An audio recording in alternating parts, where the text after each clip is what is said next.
Hi, I got that email. I'll go ahead and resend it right now. I did send it. I'll just resend it right now. Thank you. Frank, would you also resend it to Lynette Parker? And I can forward you her email. She just sent it in right now. Okay, I can do that. Thank you. Lynette Parker. I appreciate it, Frank. Sorry about that. No problem. You're welcome.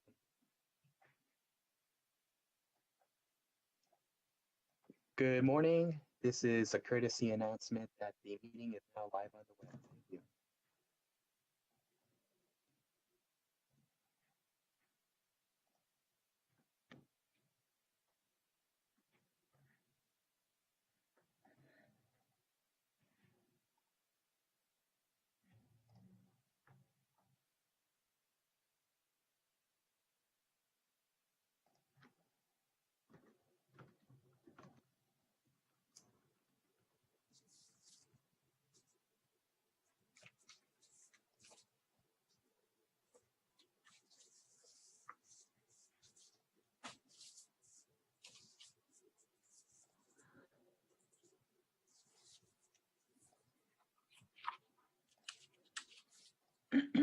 Good morning, Mary. Sounds like we can hear you.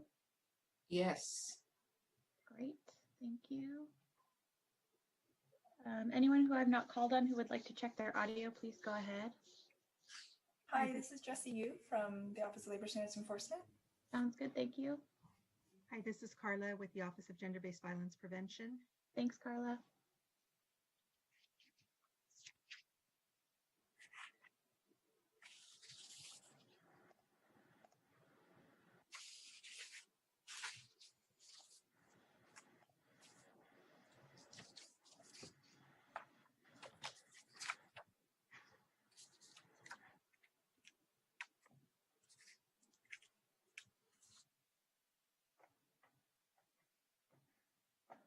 Anyone else who anticipates speaking can go ahead and check your audio, and we are live on the internet. Hello, everyone. Thanks, Patrick. Sounds good. Sorry, Sorry, go ahead, Aaron. just checking in. Sounds good, thank you. This is also a reminder that we are broadcasting live on the web. If your video feed is live, you will be featured on that internet broadcast. So we do suggest that you pause your video feed unless you're participating in discussion.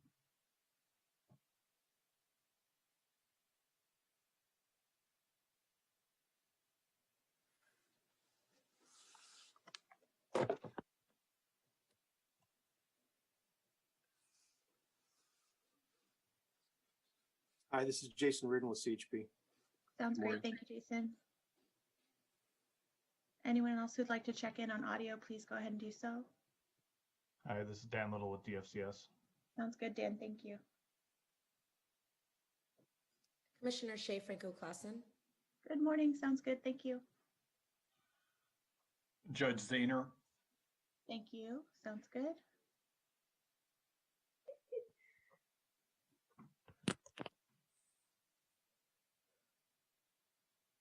Terry, would you like to check your audio for me? Yes, hi, Terry Harmon with the DA's office. Good morning, everyone. Sounds good, good morning, thank you. Again, for those who have just joined, we are on a live internet broadcast. While your video is on, you are featured on that broadcast, so we do suggest pausing your video unless participating in discussion. Anyone who's just joining, please go ahead and check your audio. Good morning, Jessica. This is Pratima. Please confirm my audio. Sounds good. Thank you, Pratima. Thank you. Hi, good morning. It's Molly O'Neill, checking audio. Sounds good, Molly. Thanks. Thank you. Good morning, it's Jay Bailey, checking my audio. Loud and clear. Thank you. Good morning, Catherine Lucero. Sounds good. Thanks you, Catherine. Sheriff Smith, would you like to check your audio? Yes, good morning. How are you? Good morning. I'm well, thank you. Esther, would you like to check your audio? Good morning. This is Esther. Thank you.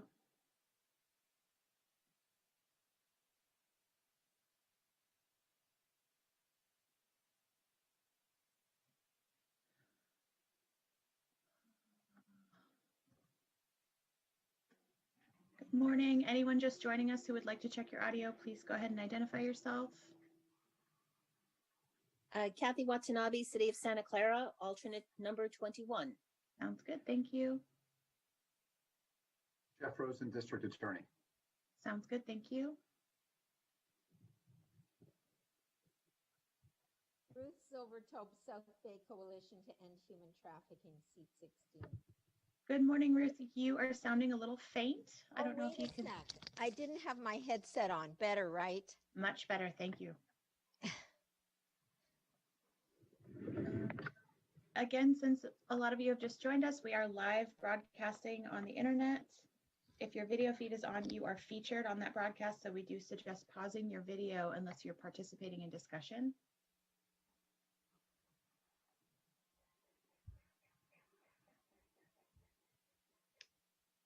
Good morning, all. This is Maya. I'm Supervisor Chavez's staff. She's having trouble with her link. Oh, there she is. Oh, there There yeah, she is. we got two links.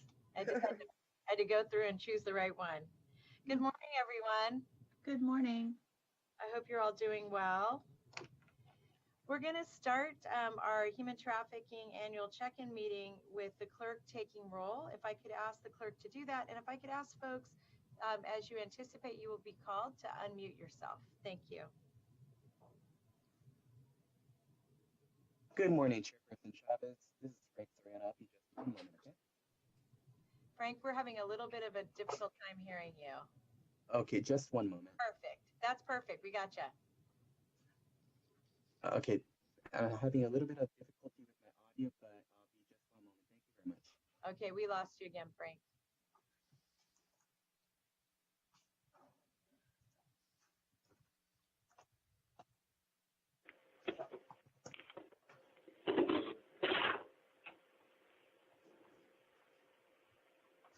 Hello, can you hear me now? Yes, much better. Thank you. Okay, my apologies. My audio is not great. I'm gonna send the roll call sheet to Jessica Jameson, the host clerk, in just a moment. Hey, Frank. Good morning. We're losing you, so if I could ask that if we have another person, or we could do roll ourselves, if that's helpful. I'm gonna jump in. I'm just waiting for a call sheet from Frank, or I can awkwardly call every name on this list. So let's just go ahead. Chairperson Chavez. Here. Co-chairperson Rosen. Here. Terry Harmon, alternate for seat number 2. Here. Thank you. Sheriff Lori Smith. Here. Kenneth Binder. He will not be attending. Absent. Thank you. Molly O'Neill. Here. Thank you. Nazreen Yunus. Here. Thank you. Greta Hansen. Absent. James Williams. Absent. Laura Garnett. Absent. Apologies. Jiap Lee. Yes, this is Gapley. Thank you. Present. Robert Minicochi. Absent. Daniel, I'm an alternate present for Robert. Thank you, Robert. I'm sorry. Thank you, Daniel. Sherry Terrell. Here. Loretta Juarez. Here. Protima Pandy. Here. Jason Reardon. Here. George Gorey. He's not present. Thank you. Absent. Ed Schroeder. Present. Thank you. Randy Schreifer. Present. Thank you. Dan Winter. Absent. Catherine Lucero. Present. Ted Zahner. Here. Stephen Manley. Absent. Aaron O'Brien. Present. Perla Flores. Absent. Present. Oh, present. Oh, thank you, Perla. Ruth Silvertop. Present. Sharon Danoa. Present. Thank you. Derica Marins. Here. Maria Noel Fernandez. Absent. Victor Gomez. Victor Gomez absent. Cynthia Guerrero. Absent. Maya Esparza. Absent. Carla Collins. Present. Julie Ramirez. Present. Thank you. Lisa Gilmore. Absent. Kathy Watanabe. Yes, I am here as the alternate for Mayor Gilmore. Thank you very much. Nuria Fernandez. Hi, this is Jay Bailey in for Nuria Fernandez. Perfect. Thank you. Shay Franco Clausen. I'm here. Thank you. Thank you. Tatiana Foles. Absent. Here. Oh, thank you, Tatiana. Esther Perales Diekman. Here. Thank you. You have a quorum. Thank you. Was there anybody whose name wasn't called or joined a little bit after we got started? No? SCU with the Office of Labor Standards Enforcement. Jesse, do you know your seat number? She's staff. Okay. Thank you. Thank you. Thanks very much. And we're going to go ahead and get started. We're going to start with public comment, and then we have a pretty full agenda with some good updates, and I will just let folks know that we're going to keep people to time, mostly because we have such a big group. I want to make sure everybody gets a chance to weigh in and speak. So we'll go to public comment. If I could ask the clerk to call the public speakers. Each public speaker will get 2 minutes. Our first speaker is named Court Watcher. I am unmuting you. Please accept the unmute. You will have, I'm sorry, how many minutes would you like? 2 minutes. Thanks, Jeff. 2 minutes. Frank will have that 2-minute timer in just a moment. And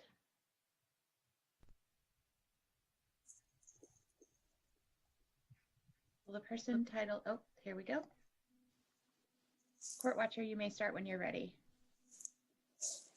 Good morning. If one were to close their eyes and try to imagine what human trafficking means, they would only need to imagine a young girl named Jen who lived with her parents in a small village in the Philippines. In early 2000, Jen's impoverished farming family was asked to pay a young LDS missionary, Jason Legressi, to take their daughter and their grandson to America for a better life. Shortly after arriving in America, Jen and her son were taken to Los Gatos and shown a garage with a camper inside where they were told that would be their new home. Jason would live with his parents in a 4,000 square foot home, half a block from La Rinconada Golf and Country Club in Los Gatos. Jen and her son were told the rules of America. They were not permitted to ride in the family van nor to stay in the family home. Their traditional food was too stinky and could not be cooked, even on the camping stove in the garage. Jen was driven in the family van only to the bank, where her new in-laws directed her to open a bank account. She was told to find a job, and she struggled to learn English, but found a job at the golf course nearby, where she would wait on golfers and their guests by day and return to her camper at night, where Jason Legressi would rape her. She stayed in that garage until the Los Gatos police came one day to arrest somebody for a domestic violence call. They said that Jen was the abuser. She thought the police were helping to save her son and herself, and instead they took her to jail and charged her with domestic violence. While she was in jail, she was introduced to an LDS clergyman who hired her a divorce attorney, Jason Pintar. And Jen then went through our family court system, where they took her child, took her home, took her dignity, and made her pay child support to her rapist. Jeff Rosen charged this man in 2017, and then after he was reelected, he released him. The police in this county, our committees, and our district attorney are getting it wrong, and they don't even. That concludes our public speakers. Thank you very much. We're now going to move to our consent calendar, and I just want to say thank you to the public speaker. We don't respond to things that are not on our agenda, but I appreciate the information, and we'll look for a way to follow up. I want to move to our consent calendar, and this is we only have one item, And there is our minutes, and there's a, let me just look and see on item 3, that I would like to make it one adjustment, and that is to include as part of the motion for the following deleted from the minutes. The co-chairperson Chavez stated she will submit a budget inventory item to the Board of Supervisors to fund and support the evaluation of current programming to identify and remedy gaps in service. I don't believe that I made that statement and would like it deleted from the motion. What I would like included, though, was that we would bring forward recommendations on how to address regional responses to commercial sex and sex trafficking, which is reflected in the minutes, and just want to make sure that that stays there. And this was really based on a presentation that Sharon made to work with the district attorney's office, the county exec, on bringing forward recommendations to form a working group to take a deeper dive into the issue, and we'll continue to work on that. And that meeting will occur sometime in January. So if the record could reflect that, I would appreciate it. If I could ask for a motion on the minutes. Move to approve the minutes. Thank you. And do I have a second?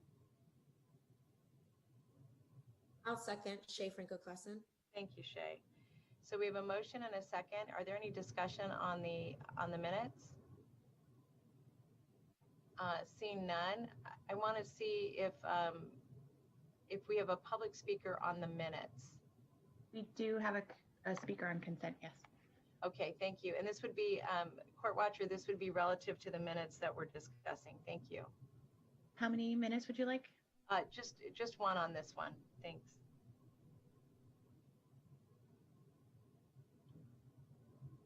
And when that timer is up, our first speaker on this item will be Court Watcher. I am unmuting you. Please accept the unmute. You'll have 1 minute to speak. The timer will start when you begin speaking.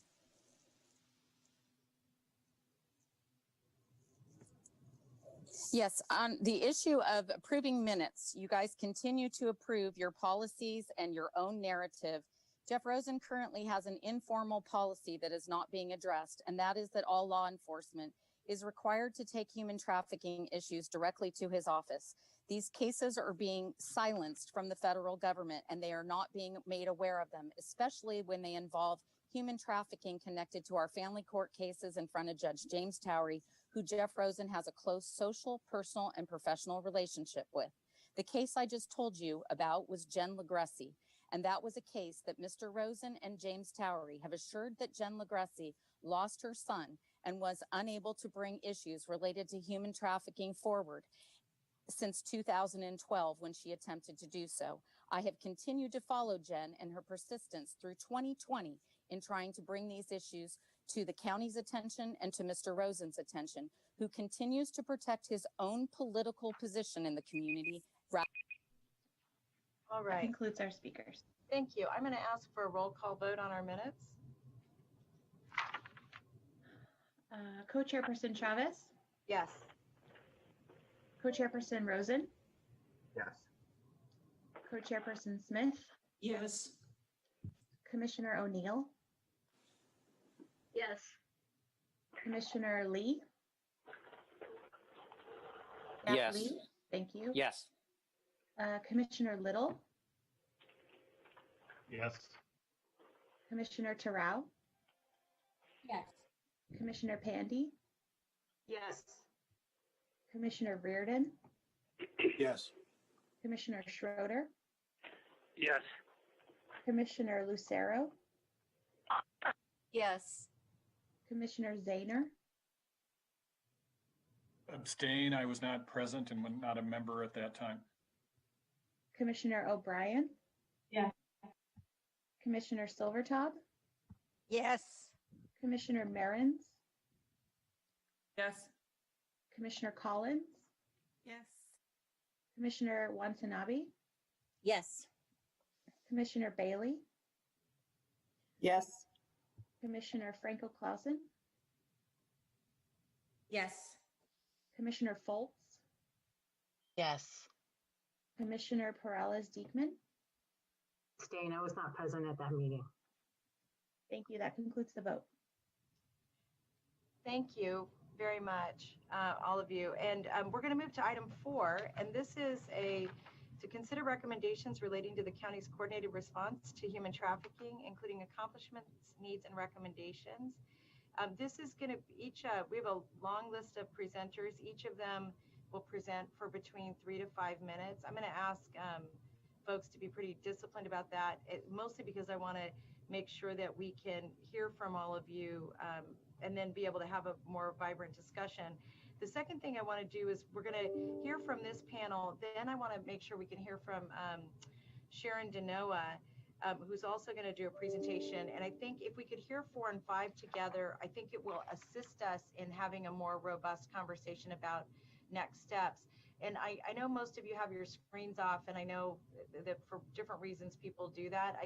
I do want to ask if you're able to put your screens up, mostly so that people know that you're listening to them. But second, so I can see if you have questions and the like. But are you all okay if we hear 4 and 5 together? It does make for a long presentation, but I think it might be more helpful. Is that all right with everybody? Yes, no, we're good? Okay, you were good? Okay. And I also just wanted to acknowledge, I appreciate that we have our ex officio members, and I see we have Assembly Member Ash Kalra, which I'm really excited about, and Stacy, his very able second, and I'm sure we have folks from Zoe and Rose's office as well. So I just wanted to say thank you very much for joining us.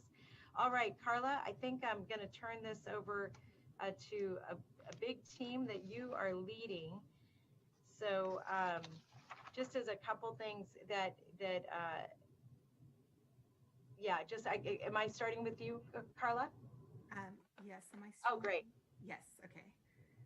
Thank you so much. And we do have a big presentation, but we will be very respectful of the time, and we're excited to get started. So I believe Julia is sharing her screen now. So let's start with human trafficking. It's modern day slavery, and it's been a serious concern for our county for over a decade. And in 2014, we made efforts to strategically address the needs of survivors with the formation of the Human Trafficking Commission. Work groups, study sessions, and input from survivors led to initial funding of services specifically to address human trafficking in 2016. This amount has grown from about $330,000 to about $1.2 million in ongoing services in the community.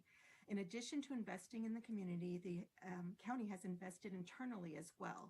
Next slide, please. So my name is Carla Collins. I'm the manager of the Office of Gender-Based Violence Prevention with our Division of Equity and Social Justice.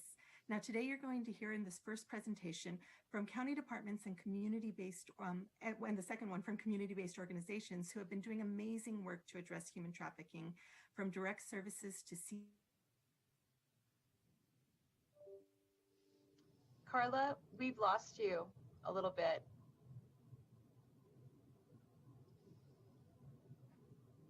I'm also having trouble hearing her. Yeah, Carla, I'm sorry, we can't hear you. Okay, I'm hoping maybe Julie can step in. I am so sorry about that. It's my connection, I think. You know what, Carla, and I know this sometimes people have to do this, maybe try turning your video off and see if that works, and then if not, we'll go to Julie. Sounds good. Let me see. That's as technical as I get, Carla. There you go. I will take it. I was going to say, or slap the computer. That's all I got there. I mean, shake it a little. I don't know. I'm trying. I'm so sorry. Let's see. How about, can you hear me now? Yeah, Carla, we can. So go ahead and try, and if not, we'll... Okay, I'll keep going, and then maybe Julie can hop in if it happens again. I'm sorry. So today, the focus of this presentation is about partnerships, successes, challenges, and recommendations with our county partners so that we can continue providing the best possible services to survivors. The next slide, please. Before we get started, I really just do want to take a quick moment to introduce the Office of Gender-Based Violence Prevention and our goals, as this is the first time we have the honor of presenting to the HTC. We were established in September of 2019 and worked to develop a countywide strategic plan to address the spectrum of gender-based violence, including intimate partner violence, sexual assault, and human trafficking. As this slide shows, we focus on policy while we administer community grants for direct service and prevention, and we're fortunate to be piloting some innovative initiatives that really could be transforming our future. Now, more importantly, for today, we create intentional space to convene stakeholders to have the difficult discussions so that we can do the hard work of transforming systems together. With this commitment to bringing together stakeholders to reimagine the way we work, the office is leading the coordination and convening of our community partners and discussing systems improvement. Next slide, please. Internally, the strategies of the Office of Gender-Based Violence Prevention aim to increase system alignment by providing coordination among county departments to assess the level of resources, to identify high needs areas, and to implement recommendations.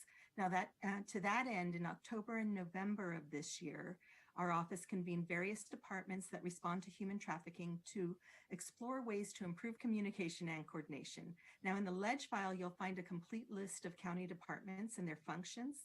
Next, you'll hear directly from the departments to discuss their FY20 accomplishments, challenges, and recommendations. And we're going to start with our own office. So now I will turn it over to Julie Ramirez, who is our Senior Management Analyst for Gender-Based Violence Prevention. Julie? Thank you, Carla. I hope you can hear me well.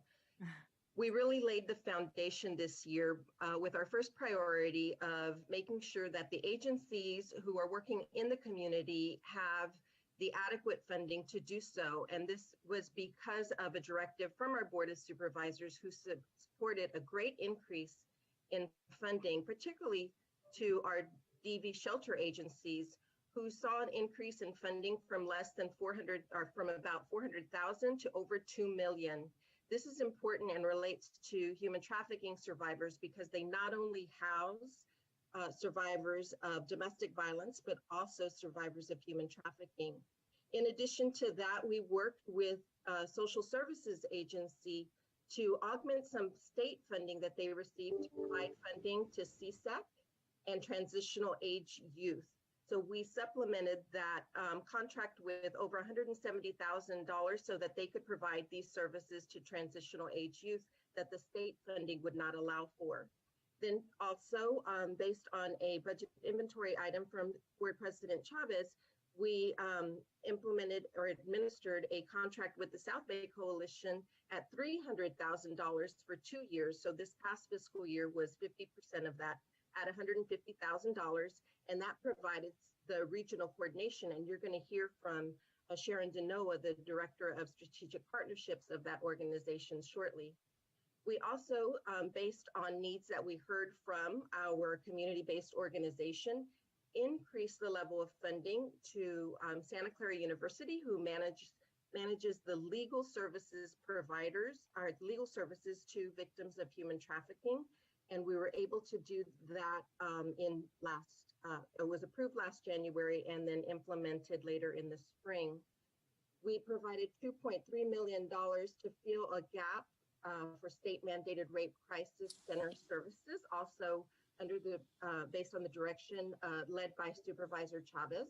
We supported the creation of the county's first sexual assault response protocol, so we're an active member in the SART committee in doing so. And we provided technical assistance in partnership with VTA, and I'd like to acknowledge that partnership is going very strong. VTA accepted a grant from the Federal Transportation Authority and our agency, and they are implementing a grant to focus on public awareness and training of their transit staff, and we are a big partner in helping that happen. And we started this past fiscal year by helping them with a video that they had specifically for training. Through our needs of, through our efforts in bringing these county departments together, it kind of echoed the same needs we were finding as we've been working on this issue for several years, first through the Office of Women's Policy and now through our own Office of Gender-Based Violence Prevention.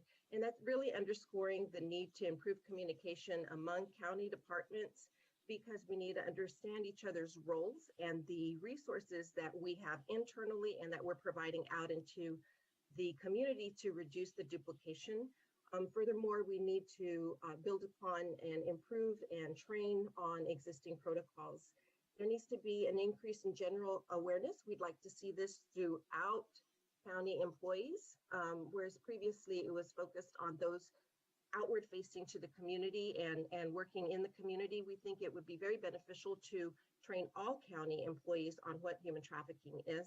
And we'd also like to emphasize the need to share resources with our diverse communities in culturally responsive ways. So to address those needs, we have met with the county departments and have agreed to meet on a quarterly basis. We'd like to coordinate a training curriculum among the county departments because we're finding that there are quite a few departments that do training. However, there's not an overall coordinated approach to this, and we think that would be very beneficial and more efficient. And finally, we would like to support the county resources being put out to the community in a multilingual, culturally appropriate manner.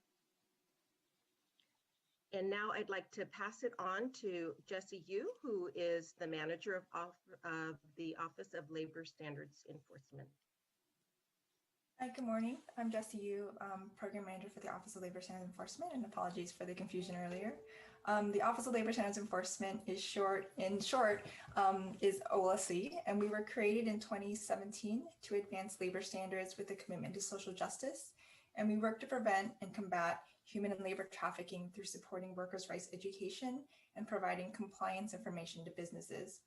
In our inaugural year of outreach and education activities, OLSE partnered with community organizations to reach over 450 businesses and 13,000 workers countywide through direct engagement, training, and case management.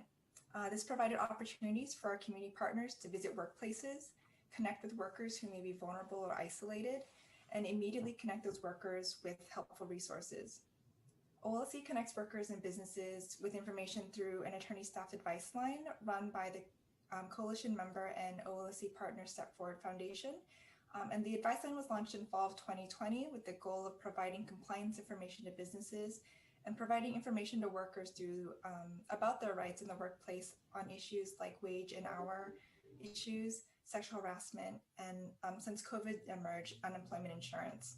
As the slide shows, community demand for the advice line surged in March 2020 due to the economic impacts of the public health officer's shelter-in-place order. In March 2020 alone, the advice line received over 1,700 calls from workers across the county, the Bay Area, and even the state of California. In total, the attorneys provided information to over 4,000 workers and businesses in 6 different languages: English, Spanish, Tagalog, Mandarin, Vietnamese, and Hindi. OLSE plans to continue building upon this foundational work to prevent human and labor trafficking through wider awareness of worker rights and business compliance responsibilities. And we plan to do this in a few ways. First, through just broader distribution of the advice line to the community's many multilingual communities in order to reach workers and businesses and provide information and resources. Secondly, through the identification of virtual tools and media platforms to reach vulnerable and isolated worker communities due to the limited in-person engagement opportunities because of the public health orders. And lastly, by leveraging partnerships with the county departments that we work with to provide capacity building training so staff can identify red flags of labor trafficking during on-site inspections at workplaces. And so in summary, OLSE works with our community partners to prevent human and labor trafficking through providing workers' rights and business compliance education. In our first year, our partners were really able to reach workers and businesses through in-person engagement and through the attorney advice line. And the need for this information was really urgent due to COVID-19's impact, as witnessed in the March surge of calls. And we really plan to continue building on this foundational year by increasing awareness and continuing to reach vulnerable and isolated worker communities. So thank you for your time, and I'll pass it on to Ronnie Smith, social worker on the transformation team. Hi, everyone. I'm Ronnie Smith, social worker 3 with the Department of Family and Children's Services for the transformation team. So the transformation team, we're a state mandated program designed or designated to serve CSEC youth. Since the term CSEC actually activates our youth, they actually coined us or named us the transformation team after having a conversation with them when they wanted to, and they were describing what our team does for them. So our team serves youth, including transitional aged youth who are identified as at risk, suspected, or confirmed victims of exploitation. Next slide, please. We are a multidisciplinary team led by DFCS and juvenile probation in partnership with behavioral health, public health, as well as our advocate teams through Community Solutions and YWCA. Our team provides education, prevention, and intervention. We have myself, my supervisor, juvenile probation officer, and CSEC coordinator, her supervising probation officer. We have 6 clinicians, 1 psychiatrist, and our behavioral health team also will provide ongoing transitional collaboration with other behavioral health teams. We also have a public health nurse who provides full medical, dental, and sexual health support to our youth. And then we have our advocates who also provide the peer counseling, mentoring, advocacy, resources for various case management needs. And they also provide quarterly empowerment activities. And then collectively as a team, we do an annual youth empowerment summit. So our team provides a comprehensive, trauma-informed, and holistic approach. We just lost you. Where they're at in that moment and without our own agendas. Next slide, please. Part of our services also include a weekly transformation team, MDT staffing, where we discuss our youth that have been identified as at-risk, suspected, or confirmed for exploitation. This slide actually indicates the increase in staffings our team has facilitated since we started doing these type of staffings in August of 2018. And in these MDT staffings, we collaborate and discuss the youth's needs, risk levels, service collaboration, and engagement across the systems and agencies. So I'd like to highlight one of our team's collaborations and how our team worked within the MDT setting. So we have a 15-year-old youth. Initially, she was cited for a low-level misdemeanor. She scored high on the commercial sexual exploitation identification tool that we use, which resulted in a case review with juvenile probation officer Jennifer Anguiano, where several high-risk factors were identified. From there, a CPS report was made on suspicion of CSEC, and then collaboration occurred between myself and Jennifer, where we just kind of discussed the extensive DFCS history and the current juvenile probation matter. And at that point, we decided that an advocate referral was needed. So we submitted that referral. Unfortunately, the youth declined this service, but that's not where we stopped as a team. DFCS assigned a social worker to complete the 10-day investigation. Throughout the investigation on both sides, both JPD and DFCS, lots of trauma was identified, lots of conflict within the home.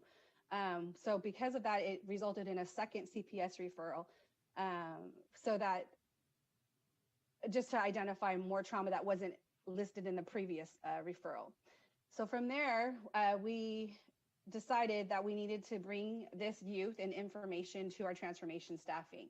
And within that staffing, we agreed to coordinate and facilitate MDT between our both departments so we could bring the social worker and probation officer together.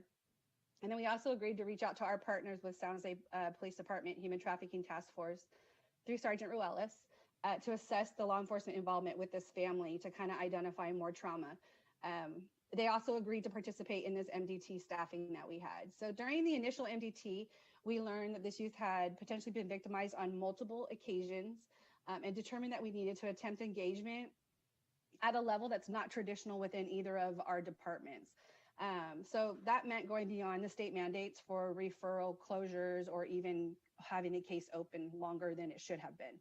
We asked the social worker and the probation officer to coordinate another home visit with an advocate present, despite requirements to close that referral. We also learned that the mother was also in need of services.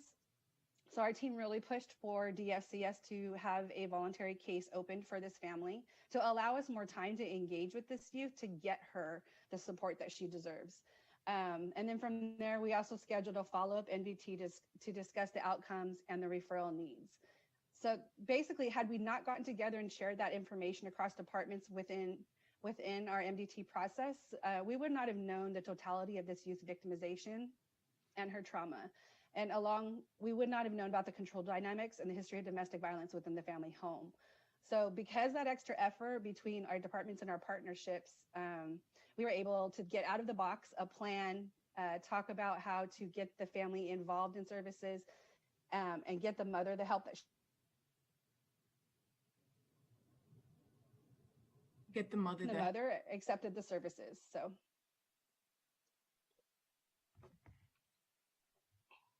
Go ahead, next slide. I'm going to pass the torch to my supervisor, Marie Malvison. Hi, everybody. Yeah, so I just wanted to show you the amount of referrals we've been getting. We're getting a little bit more.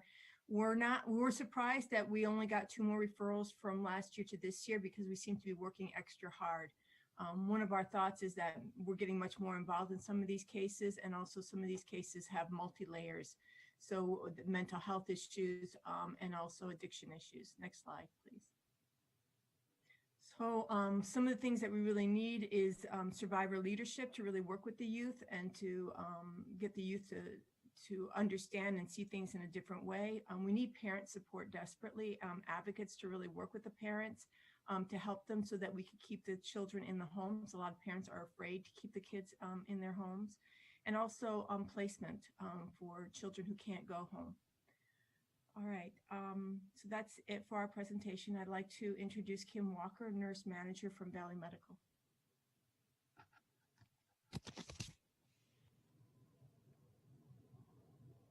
Good morning, can you hear me? We can, thanks, Kim. My name is Kim Walker. I am the nurse manager at Valley Medical Center, and I run the adult adolescent sexual assault program. We call it SAFE, Sexual Assault Forensic Exam Program. We have been in place for 33 years, and we primarily see patients 12 and older, generally for sexual assault, but also as of this year, we're doing exams for strangulation outside of sexual assault. Next slide. So I just quickly wanted to tell you, while we respond to sexual assault, there are 3 types of exams that we do. Quickly, the medical forensic exam is our usual exam that we do. It involves medical and forensic histories. We do a physical exam. We provide sexually transmitted STI prophylaxis, so medications. And we also take photos and collect evidence, and then we can refer for services beyond what we can provide. And we work in tandem with crisis centers to make sure that the advocates are present for the patient. Under the Violence Against Women Act, we can also provide that same exact exam, but we do that for patients who aren't sure if they want to report to law enforcement, and they want to preserve evidence and get medical care, but they want to maybe consider taking more time before they make that step into prosecution and investigation. The last exam we do is what we call a medical exam only. This is for patients who aren't sure they want to engage with law enforcement or prosecution at all. They just want to know that they're okay. They can still get full STI prophylaxis, medical care, and we can do that with a forensic lens to make sure that if there is injury related to assault, that they get the referral and the care that they need. Important with these is that with all 3 of these exams, we still provide a mandated report, so the appropriate authorities are notified. In 2020, we started, as I said, providing the medical forensic exam for strangulation. We are looking at the benefits of this outside of sexual assault. I can tell you that we just did, or I didn't, but DA Rosen can tell you more. They prosecuted their first case for this pilot and successfully got a guilty verdict. So the exam was important for this, but we want to make sure that you understand what we do in all of these so that you understand in human traffic needs what we can provide. Next slide, please. So it's important that healthcare is considered as a partner in the support and response to human trafficked individuals. The literature supports that nearly 88% of traffic survivors do report accessing healthcare services during their situation. And of this, over 2/3 will be seen in the emergency department. So one of the biggest problems that healthcare workers face is the identification of CSEC and trafficked individuals.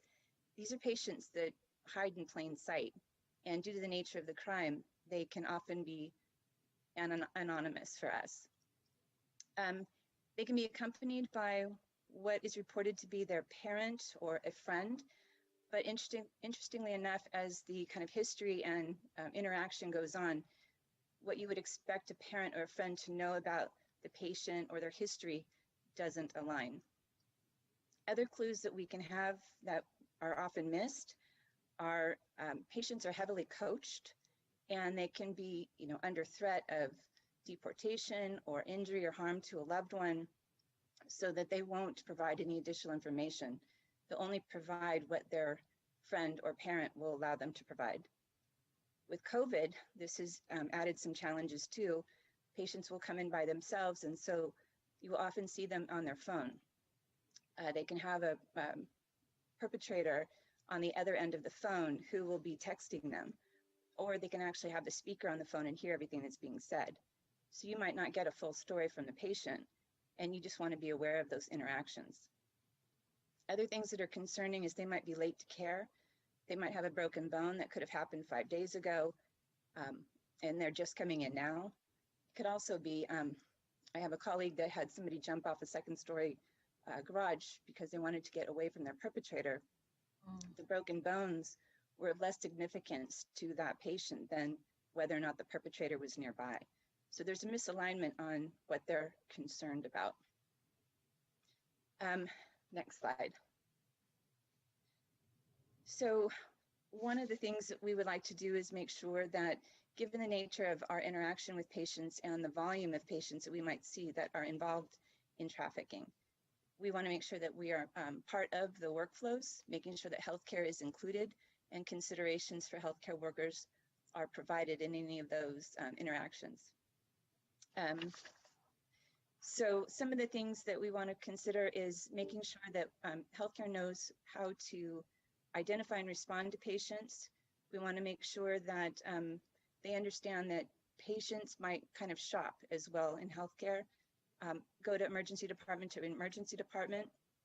And if we screen heavily in one emergency department, they might go to the next one, and then they'll be able to get the care that they need and kind of go away without being detected. But if we all have the same training and we're all able to ask the same questions, that they won't be able to shop the emergency department and the patient will get the care that they need. And then we want to consider whether or not SAFE or Center for Child Protection, whether our exams would help with human trafficking or where we might have a role with that. We're not sure that the medical forensic exam would be appropriate, but there are components of it that would certainly help with patients who are trafficked. So now I'd like to turn it over to Mary Ritter and the Center for Child Protection. Good morning. Thank you.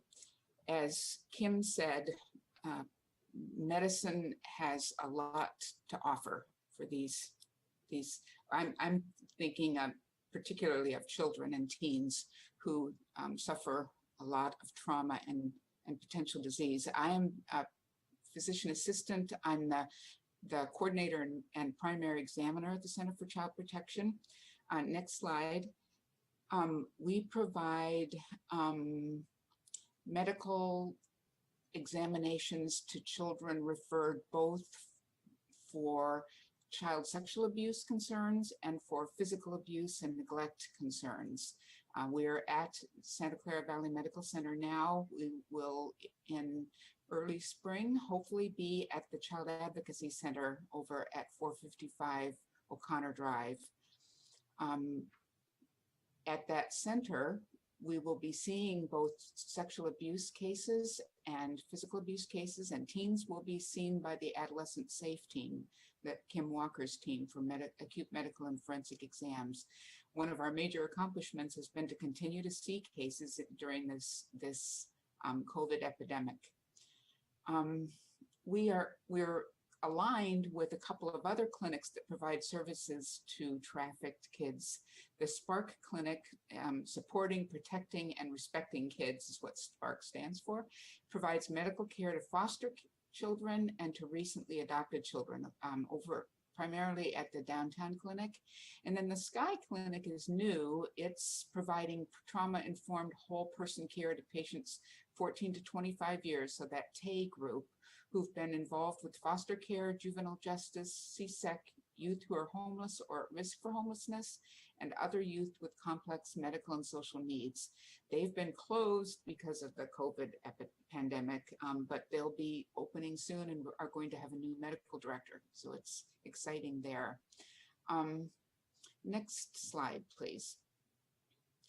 Our primary recommendation for children and teens is that every teen and child and family is offered medical services.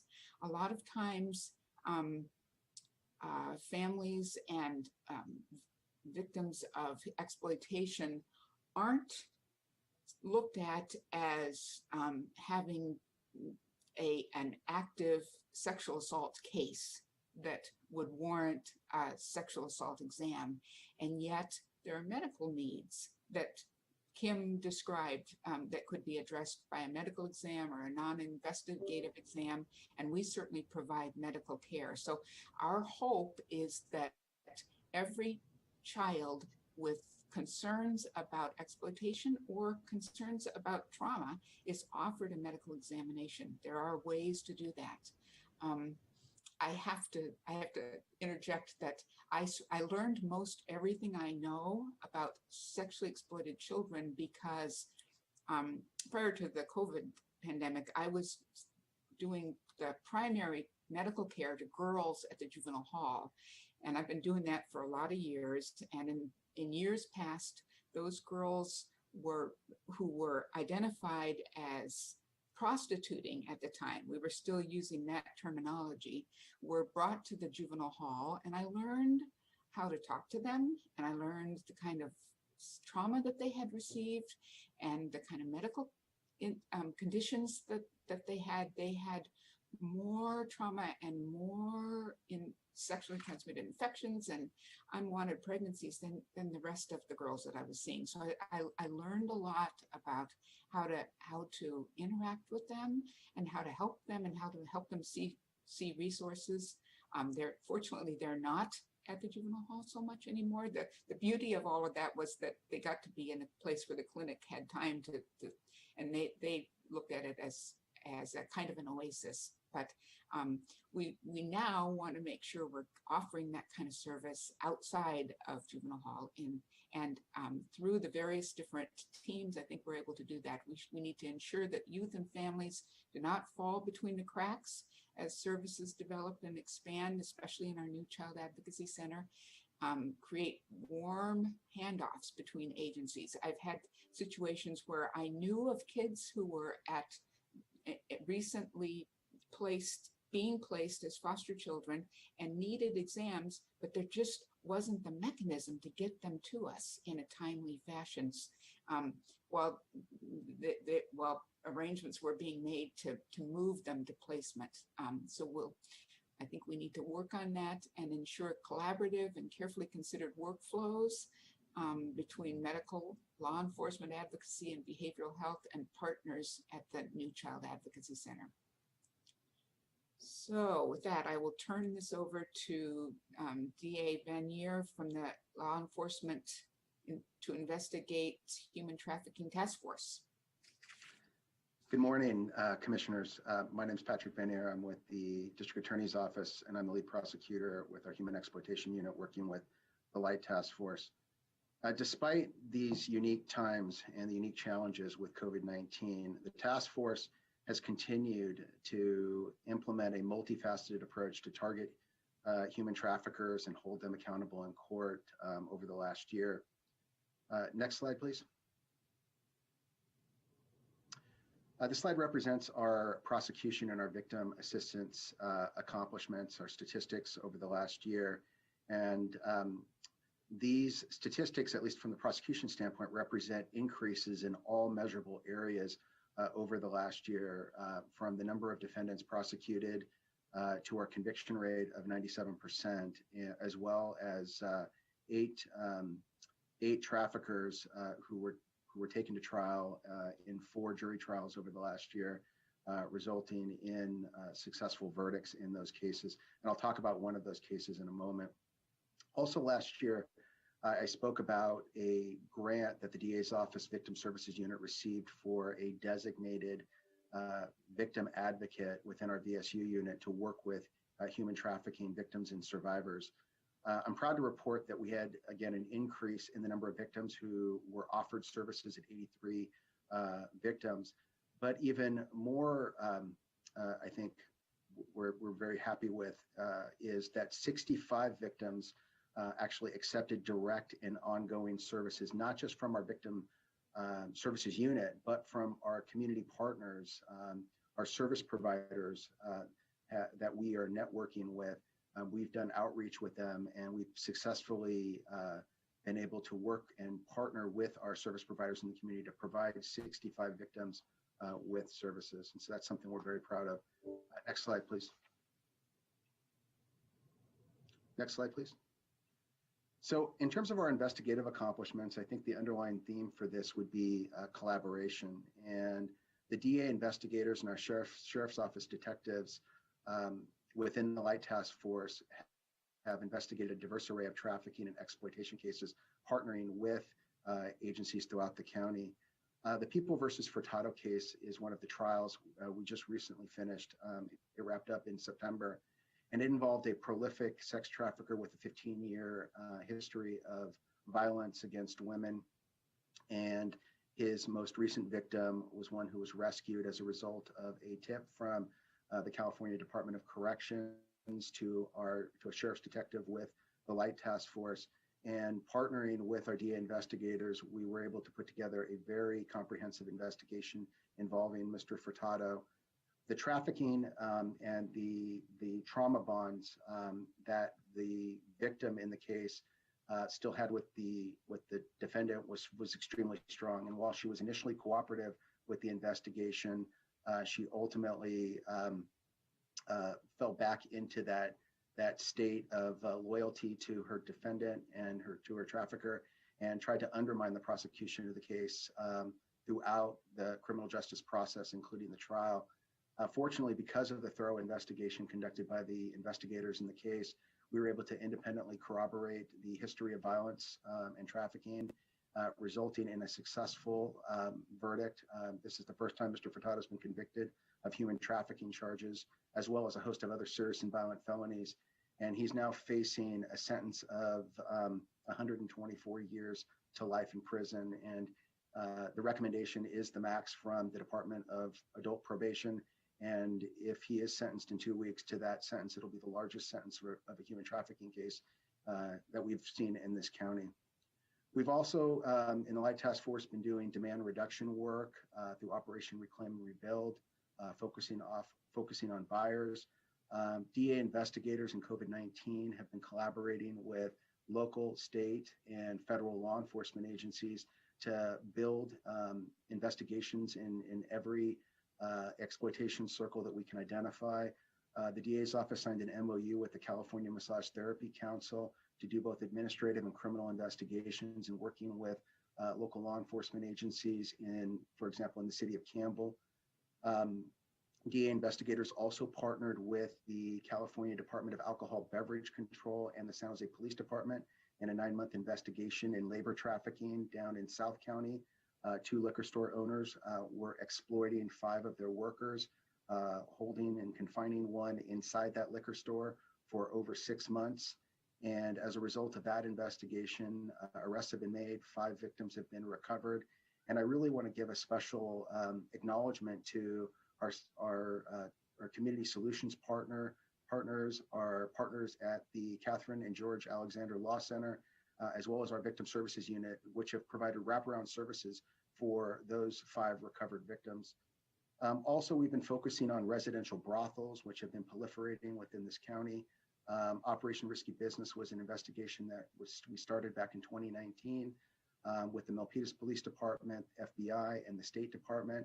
As a result of that investigation, and the stats are reflected in this slide, in sort of a mini task force has been created with the State Department and Milpitas Police Department, where we will continue to be focusing on residential brothels, both in this county as well as outside this county, because it is all part of one large nationwide network of exploitation. And we're going to continue to work this and pass along the intel to other law enforcement agencies, even outside of our county. And the DA's office is committed to continuing to build capacity with law enforcement agencies by signing MOUs and getting other law enforcement agencies to make a commitment to work with our subject matter experts in the county through the Light Task Force to continue to build more investigations moving forward. Next slide, please. Also, this past year, we've updated our law enforcement human trafficking protocol. A working group was created at the end of last year and continuing on into this year with our law enforcement partners, the service providers, and our county agencies to collaborate on updating the law enforcement protocol. We added changes in the law, but more importantly, with this, we've also provided within the protocol a comprehensive blueprint for police officers to investigate these cases and also access important victim services, because we feel, and as I'll talk about it in a minute, one of the big challenges associated with these cases is keeping the victims engaged in the process throughout the criminal justice prosecution. And what happens oftentimes is when they don't have that scaffolding and that support from our service providers, they lose interest in the case. And it's important that we help them, and we help to provide services and help to heal the trauma associated with all the vulnerabilities associated with the exploitation that they've endured. Next slide, please. So the challenges and needs, the power dynamics and understanding those power dynamics are important in the investigation and prosecution of these cases in order to obtain successful outcomes. As I said, the victims, they fail to appear for court. The victims recant their trafficking allegations. This is what we saw in the Furtado case. And it's important that we understand the vulnerabilities that are being exploited by the traffickers while they're in custody, as well as while they're out of custody, for us to best be able to help them during the prosecution of the case, but also develop strategies for prevention and develop curriculum long-term where we can go out into the communities where the victims are most vulnerable and they're recruited and they're groomed, so that we can provide awareness campaigns to keep them from becoming victims in the first place. The root causes behind trafficking and control can be traced back to the factors that are outlined in this slide. And if we can target those factors and have a curriculum that's based in focusing on them, we can actually help them and prevent these crimes before they even occur. Labor cases are uniquely resource intensive, as we understood with the most recent labor trafficking case out of Gilroy, but in other cases we see investigators must be culturally competent. They must understand the undue influence that's being perpetrated on the victims, particularly our victims who are undocumented, and be able to understand that the deprivation of freedom, which is what we need in order to prove these cases, can be extremely subtle, and to be able to recognize that, and sometimes it's culturally based. Also, these labor trafficking cases, they're multidimensional in terms of how we need to investigate them. They're very time and paper intensive. Documents are typically ordered from a variety of government agencies as well as businesses in order for us to best understand how the exploitation occurred. Next slide, please. So the goals and recommendations, we need to continue to fund our existing efforts within the county.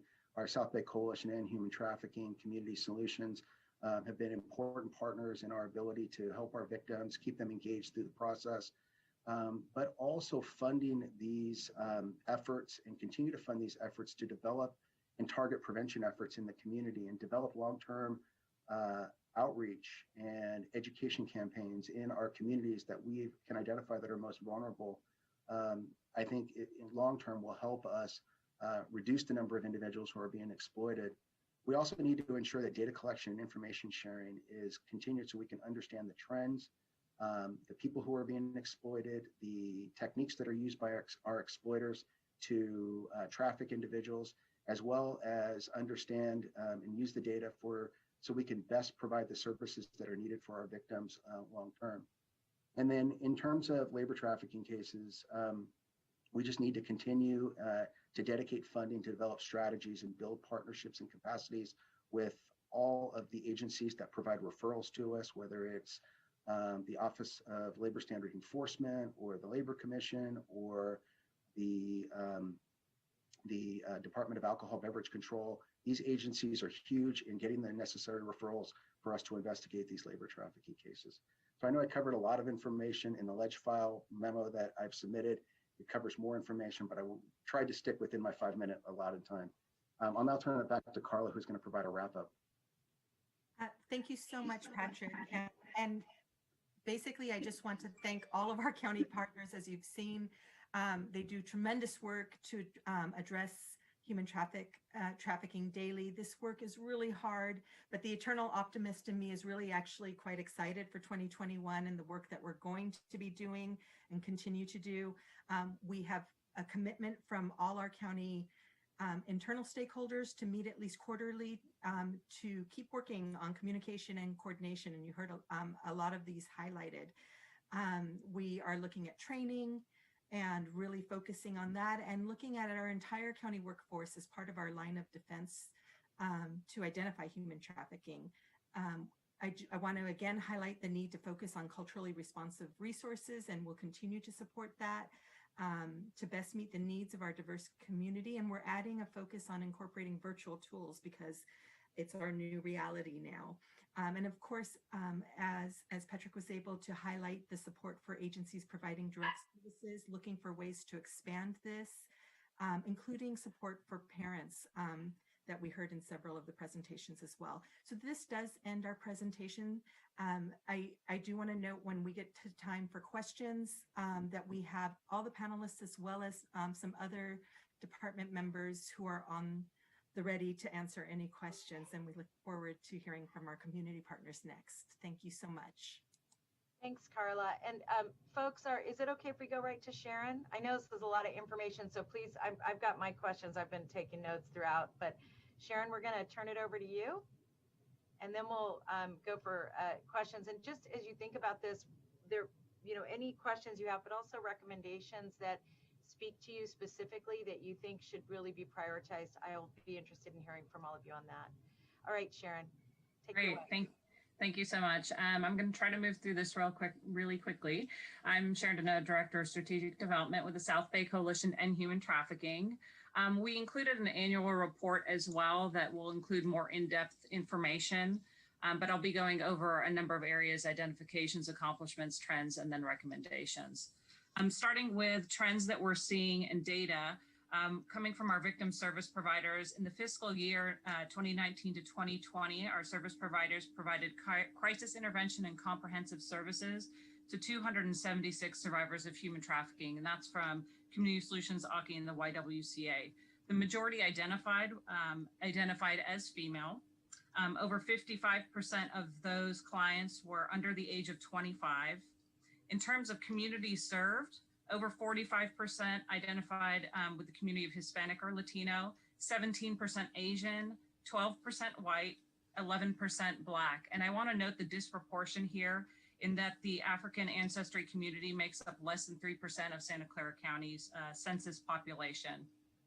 In addition, country of origin, the majority of clients were US born, over 61%. With regards to the type of trafficking, nearly 80% of clients experience sex trafficking, 52% specifically were CSEC. And we also see some initial results coming out of the victim needs screening tool that focuses on intersections of gender-based violence. Of the human trafficking clients served, 12% that were screened had indications of domestic violence and 18% sexual assault. We're noting this is a conservative number as implementation is still happening, but it's starting to give a visual evidence back up to what we've been hearing from service providers about those intersections of gender-based violence. With regards to trends from our legal service providers, we do see some differing trends. In fiscal year 2019-2020, there were 144 human trafficking cases. The most common cases, 50% were labor trafficking, with 15% for experienced sex trafficking. 98 clients, over 68%, received immigration legal services as their initial remedy or service. Almost 2/3 of legal service providers, their clients were over the age of 25 years, and about a quarter were minors. Of the clients who are known to originate from outside of the United States, and that's 75% of the clients, the plurality were from Mexico, followed by the Philippines. There was over a handful coming from Spain, from Guatemala, and China, respectively. Over 50% of the cases, the trafficking occurred within Santa Clara County. In terms of law enforcement updates, this is specific to San Jose Police Department, and I want to acknowledge their partnership in providing arrest numbers that I was able to take a preliminary look over and speak to them about their operational approaches. Operational approaches and strategies vary within the department, and they do impact trends and demographics. And I'll talk about some of the specific trends in a second, but this is a continuing reflection of trends that we discussed last year as they relate to race, age, and gender. The operational approaches continue to be prostitution abatement. There are increasingly buyer operations, victim recovery operations continue. The landlord awareness program focuses on illicit massage establishments and residential brothels. And we're starting to see intersectional screening as well that focus on all forms of gender-based violence. Here's a snapshot of some of the data that's coming out from arrest numbers. And we see that there is still a heavy focus on arrests relating to prostitution and loitering with intent, as opposed to pimping, pandering, and human trafficking. That does reflect, in part, the extent of investigation and resources needed for the latter type of arrests, but it is something to explore further. In addition, we do continue to see trends as they relate to race. There is a stark disproportion when we talk about arrest numbers in the African American community. Over 48% of arrests just in 2019 to 2020 up until now account for 48%. We also still continue to see disproportion and concern in terms of arrests as they relate to age. Transitional age youth still make up a large percentage of arrests, even though we acknowledge that transitional age youth are a vulnerable group. I do also want to point out that the numbers are starting to switch. As we look at 2019 to 2020, the numbers are starting to shift across gender as well as across age. We see the numbers are starting to go down in terms of females. While there is some argument to be made here, but in general, female arrests relate to sellers of sex, and male arrests can relate to buyers. So law enforcement's been focusing more on buyer operations, and you're starting to see those numbers reflected there. And that may also be impacting the age as well, but I'd say more research needs to be done in that area. In terms of accomplishments, we do want to really acknowledge that there have been huge accomplishments in terms of funding, and that's really thanks to the support of the Board of Supervisors and great champions that we have in the county, including Supervisor Chavez, that we've seen funding of continuing comprehensive services, and that includes focusing on intersections and gender-based violence, CSEC, workplace crimes. There's been additional funding that focuses on transitional age youth, on CSEC advocacy, as well as legal support. With regards to accomplishments on cross-agency collaboration, we've heard already about the law enforcement protocol. I'll provide some other examples, including the media symposium that the coalition hosted at the start of the year, as well as a protocol that we worked with Santa Clara County Valley Healthcare Homeless Program, which has been successfully implemented and has already led to the identifications of at least 8 individuals as potential trafficking. Coalitions also provided operational support to multiple agencies across the region. Namely, when there are large multi-victim operations, there's leadership in terms of legal service providers and victim service providers organizing and providing support to those operations. This is also reflected in the multi-victim operational protocol that has now been nationally recognized. There's cross-agency capacity building in terms of training. San Jose Police Department has developed a training video for patrol and roll call that includes survivor leaders and multiple partners. And Community Solutions has created videos that illustrate trafficking in multiple languages with various partners and survivor leaders. With regional capacity building, No Traffic Ahead, our coalition committee, has initiated a housing work group across 5 counties that's really looking at what it looks like, what's working, and what's needed when we're talking about housing for survivors of trafficking. Our victim service providers and legal service providers have been doing statewide legislative advocacy, pushing for survivor-centered laws. Again, I want to acknowledge the champion lawmakers that we have on the call. We've also been focusing on implementation of those laws and providing training, technical assistance, and outreach throughout the state as well on trafficking, sex trafficking, workplace crimes, and labor trafficking. In terms of adaptation, there's huge accomplishments in terms of entire service delivery models that have adapted to hybrid virtual and in-person delivery platforms. Our projects have adapted to meet new challenges and needs. One example I can provide is the Valley Healthcare Homeless Program is doing more outreach, street outreach, because they acknowledge that individuals are no longer coming into the clinics, so they're really meeting our most marginalized and vulnerable populations where they are. For projects that we're doing, just a snapshot, and there's more available in our annual report. We're working on a media toolkit a summary on outreach techniques for specific API communities. We have a work group that's looking at helping people understand different propositions that are coming up as they relate to decriminalization and how those impact survivors of trafficking. And we're also planning a month-long series of workshops in January that focus on where we're seeing trafficking happening with regards to illicit massage establishments, street level exploitation, labor trafficking in various industries, and domestic servitude. With regards to trends and forecasting, COVID-19 has really led to a lot of shifts with regards to trafficking. We see the online market for exploitation is increasing. There are reports of increases in self-production, increases of isolation and grooming. One example would be minors who are not going to school or doing schooling online. If they're limited in their internet access or if there are distractions in their home, they're forced to go into public spaces to be able to participate in schooling, and that leaves them vulnerable to individuals who may be grooming or looking to exploit. We also see shifting markets. While there was initially a decrease in street level commercial sex, this has now resumed to the same or in some places increased levels. We also see increases in the online market.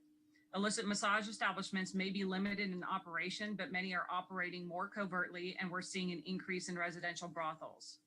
Overall, there's an increase in marginalization due to poverty and displacement. This includes reports of increase in individuals accessing alternative housing options, meaning things like couch surfing. And this is especially concerning when we're talking about transitional age youth. Our victim service providers in-person response has had initial challenges with COVID, but our point agency has continued to provide in-person response, and challenges remain with SARTs, hospital environments, and juvenile hall. Still, each of our agencies have developed responsive protocols to COVID in accordance to state and local guidelines, and many are providing remote or telehealth support. Now, a positive trend is that CSEC clients are actually connecting with advocates virtually in more positive ways. They're very receptive and responsive. They're meeting more regularly and frequently with advocates. There's also reports of more engagement from adult clients, and this is reflected in that those clients are asking for more support and services. They're more open to asking for support and services. So that's a positive trend. In terms of legal trends, the process overall is slower. Attorneys can't meet with clients, and so there are issues in terms of getting documents signed. Clients are moving.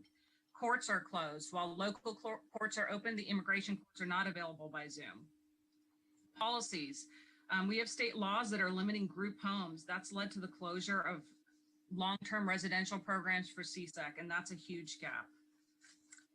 We also see increased scrutiny for visa applications. Courts are requesting more evidence. There are automatic deportation proceedings when visa applications are denied, which is increasing the risk for individuals to even apply for visas. Increased ambiguity for processing times with regards to visas and other legal remedies, and then increase in wage theft claims. Recommendations. So we continue to see jurisdictional gaps in terms of having out-of-county youth, but also in terms of just trafficking moving across jurisdictions. And we really are recommending an increase of partnership across counties. Our recommendation of continued funding at the current levels. There are all indications that marginalization is increasing, and we really need to be able to continue to meet the need of those who are most vulnerable. We want to continue our prioritization of a collaborative intersectional approach. Again, I want to highlight San Jose PD's tool, intersectional screening tool that they're starting to implement that really tries to identify all forms of gender-based violence as a great model to see how else we can build upon those kind of collaborative tools. We want to recommend that we continue to fund specialized detectives and units that focus on identifications and long-term investigations. I know this past year there are a lot of discussions that focus on effective policing, and we just want to reiterate that having trauma-informed, specialized law enforcement is absolutely crucial to addressing forms of gender-based violence, and especially when we're talking about trafficking. We want to recommend adequate prosecution capacity for cases. We heard a report about the number of cases that were prosecuted in the past year. As the law enforcement protocol continues to roll out, we anticipate there will be more cases coming to the DA's office, and we want to be able to continue to meet that need. This was mentioned a little bit before, but a consistent approach among law enforcement agencies is crucial. When we have our human trafficking unit working to build rapport with potential survivors, it's not effective if the week before that same survivor was arrested. So we really need to ensure that we have a consistent approach that is really survivor-centered. We continue to see survivors that do fall through the cracks, and we, as you already mentioned, having a working group would be great in terms of looking at strategies and accountability of traffickers. I also want to mention the disproportionate impact on specific communities, that we really need to take a deeper dive of that impact on transitional age youth, individuals of African ancestry, and the LGBTQ+ community. Improve and ensure language access, especially with API languages. Ensure housing for males, adults, families, CSEC. And lastly, to develop collective impact measures of success. And I just quickly put together a few slides on measures of success, which when we're talking about collective impact, agencies all look at success in different ways. And so what I've just kind of listed out here are general measures of success that we might see or be asked to report upon, and some of the limitations to consider. When we talk about recidivism or long-term continuity of care, human trafficking by its very nature is covert and transient, and so those numbers can be limiting. When we talk about reduction of harm, accessibility to services, prevalence of trafficking, deterrence, prevention, these are all very difficult to quantify or measure, but they can also be really insightful. And I just want to provide an example that was provided by two great advocates, Amy Malika as well as Ronnie Smith. They both spoke about clients that they had who were addicted to various substances. And in each case, measuring reduction of harm may not be a quantifiable number, but having a client who may come into an appointment and not be under the influence is a huge success. Or having a client who can, instead of using cocaine as well as marijuana and tobacco, moves away from cocaine and is just using marijuana and tobacco, that's a huge success, but it's often hard to quantify in terms of report backs. When we talk about identifications of survivors, reduction of harm, quality of care, these are also somewhat limited by our varying definitions and then confidentiality limitations across agencies. But it's worth still considering how we can look at collective measures of success. And lastly, I just provided some examples of how our victim service providers are currently measuring success as a potential way of seeing how we can expand this out and carry this forward to other agencies as well, or think about what would be most fitting. But here we have accessibility to services, engagement outcomes, actual intervention, crisis intervention outcomes, stabilization outcomes, long-term sustainability. I think if there are more specific questions about this, I would refer that to Perla Flores, but I do think it's a great framework to start to think about how we start to look at collective impact in terms of survivors. And with that, I'll leave it up to questions. Thank you very much. You guys, I know we gave you a lot of information, and I'm going to shape up how we can sort of break up the discussion, if it's okay. Before we, so what I want to do is let, because we have Assemblymember Kalra on, I know he wanted to share some thoughts. He's got to jump off, so I'm going to have him do that, and then we're going to take public comment, and then we'll go to the group for discussion. There you are, Assemblymember. Welcome. Well, first of all, thank you so much, Supervisor Chavez, and to everyone. I've been listening to the presentations, so much information, so appreciative of all the work that's being done here locally. I know when I was on the council, I had the pleasure of working with a number of you, including pushing for more funding to allow San Jose and the police department to work in greater coordination with the county and stakeholders. And it looks like the work has continued and grown since then. And I'm appreciative to all of you, especially for raising the voice of survivors and the support and intersectionality of what survivors need. It's critically important. And I'm just going to mention a couple of things at the state level over the last couple of years. This year has been dramatically impacted, like for all of us, in terms of the pandemic. So even the amount of legislation that's been passed has been limited.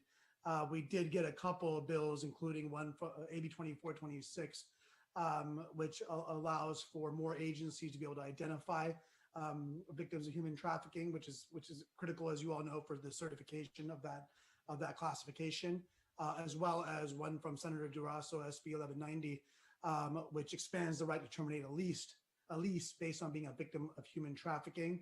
Of course, this year, I think it might be more important than ever to give that ability for victims of human trafficking to be able to do that and to escape and then leave that environment. In the 2019-20, the previous legislative cycle, we had a lot more bills that were able to make it through, including bills that had to do with the access to the Victim Compensation Board for victims of human trafficking to allow for greater resources for them to acquire. We also expanded training opportunities for those that, for example, for caregivers to have a better recognition of victims of human trafficking.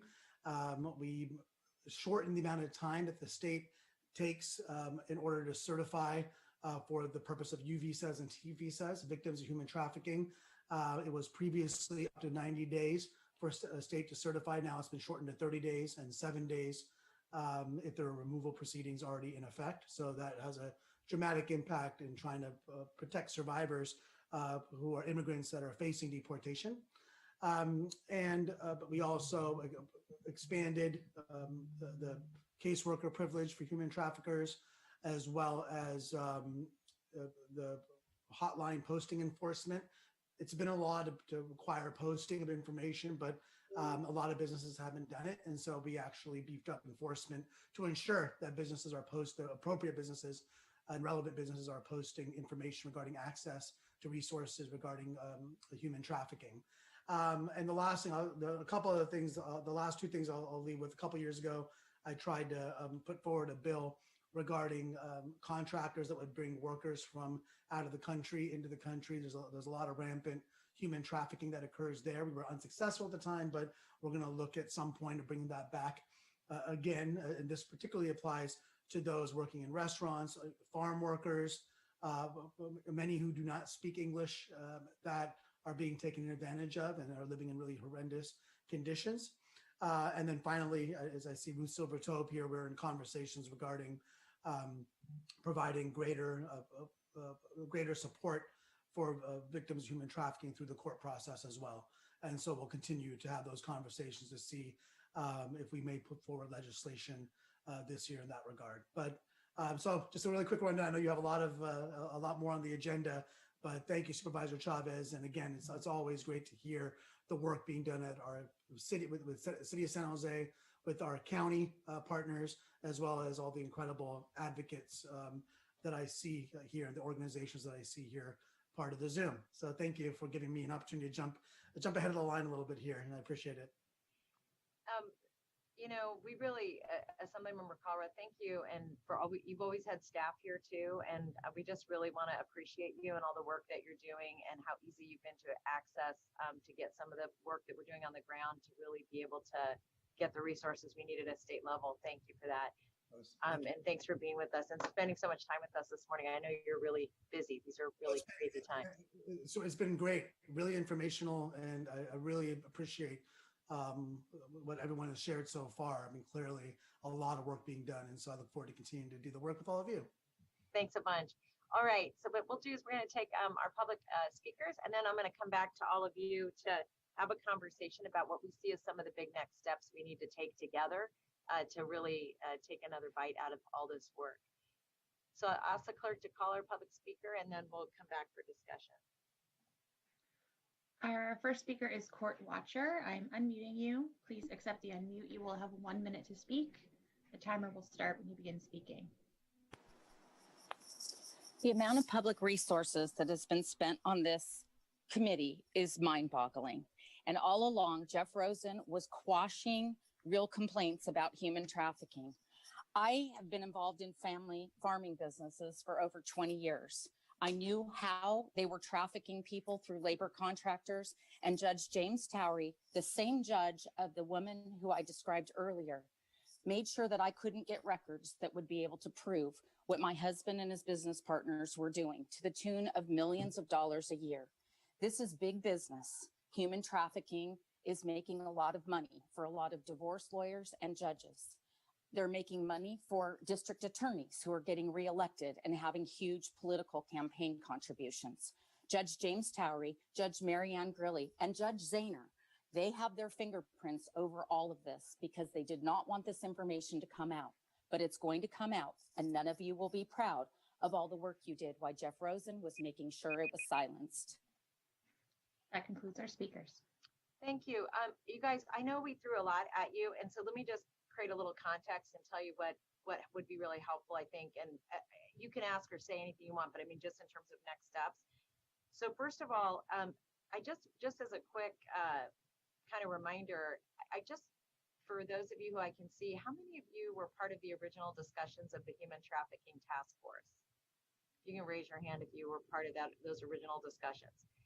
So I just want to say out loud, it is actually pretty amazing how much work from when we very first established the task force to where we are today. It's actually pretty mind-boggling to me. And I just wanted to say a very sincere thank you, and especially to the advocates from the South Bay Coalition, and also the DA's office and the Sheriff's office, and the Office of Women's Policy, because you remember those initial discussions were tense. Were we going to get anything done? And could we be partners? I mean, it was sort of a little bit of a, in a good way. We were all getting to know each other, and there was a lot of, I'm going to quote Supervisor Smithian, there was a lot of scratchiness at the beginning. And I think what's come out of this is we've seen some really big accomplishments because we were working together. And so one of the things that I really want to be able to talk about is today, I'm really interested in making sure we answer every question that people have. I'm also really interested in making sure that we and that I and all of us understand what needs to be prioritized. So if you heard something that you think, gosh, this is a priority, and let me just say why I'm asking the question that way. When we very first started, we weren't resourcing domestic violence the way we are now. We weren't resourcing fighting sexual assault. We weren't resourcing any of this. And so what I don't want to have happen is, even as we get into the COVID-19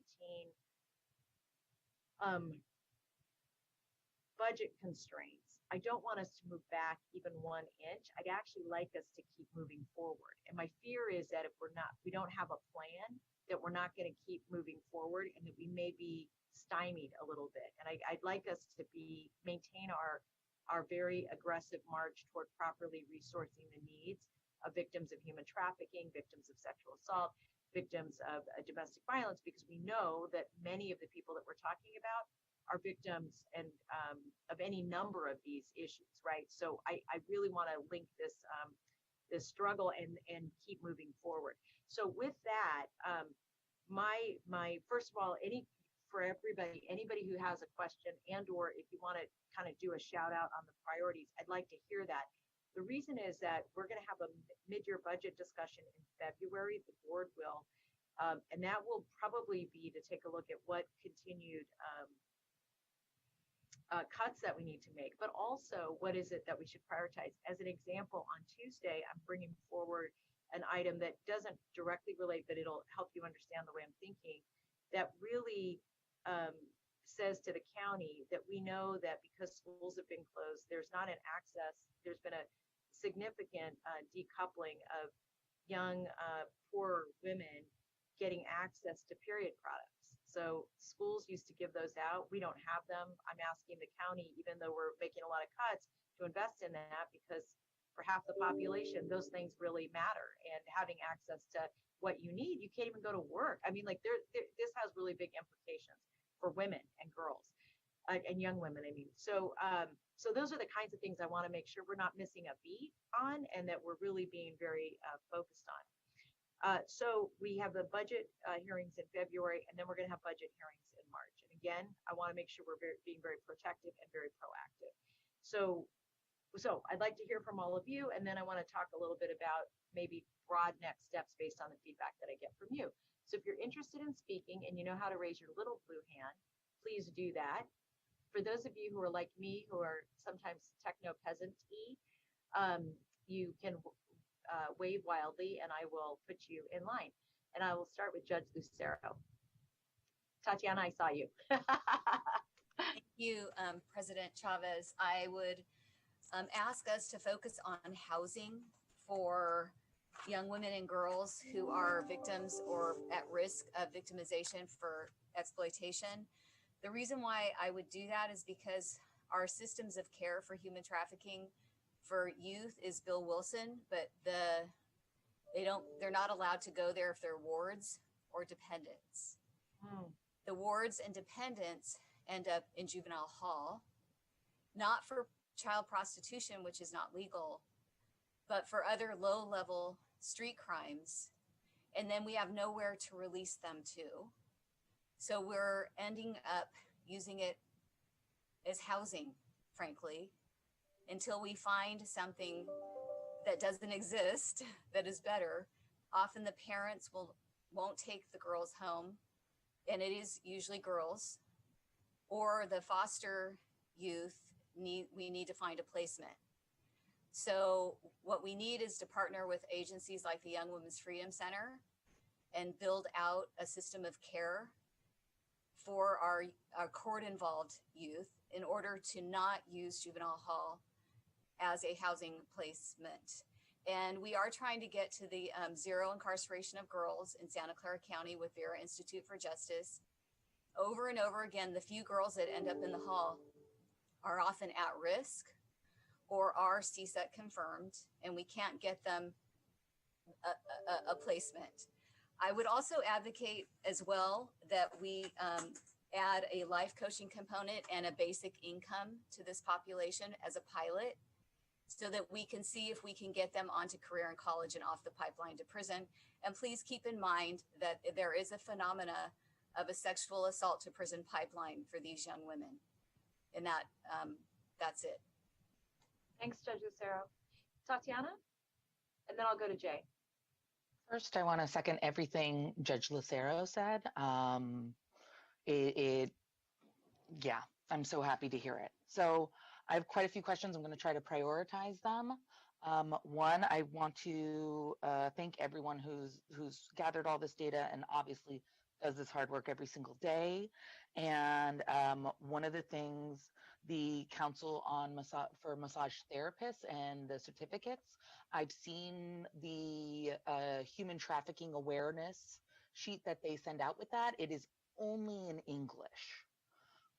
If we can prioritize getting that translated, even with people who say that their only language is an alternate language, they still only send it out in English. And I think that that's a significant hole in services and self-identification, obviously. The other thing is I want to be mindful of suggesting or even straight up saying that our services are trauma informed. Just so people know, they probably don't know me, I'm a psychotherapist, a licensed clinical social worker, and a lived experience expert.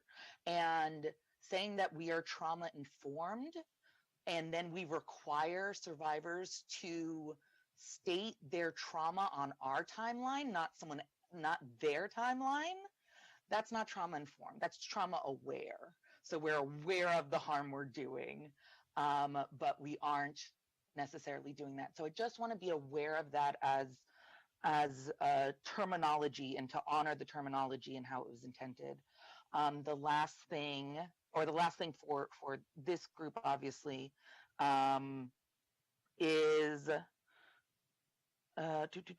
one thing is I do want to highlight My Life, My Choice, which is a evidence-based service to support girls, and they have a evidence base for trans girls also, to reduce them getting recruited once they're identified as at risk. Also, I want to identify there are known traffickers that hang outside of the Bill Wilson Center. So definitely being mindful about that dynamic and training all staff, all foster parents on identifying human trafficking recruitment.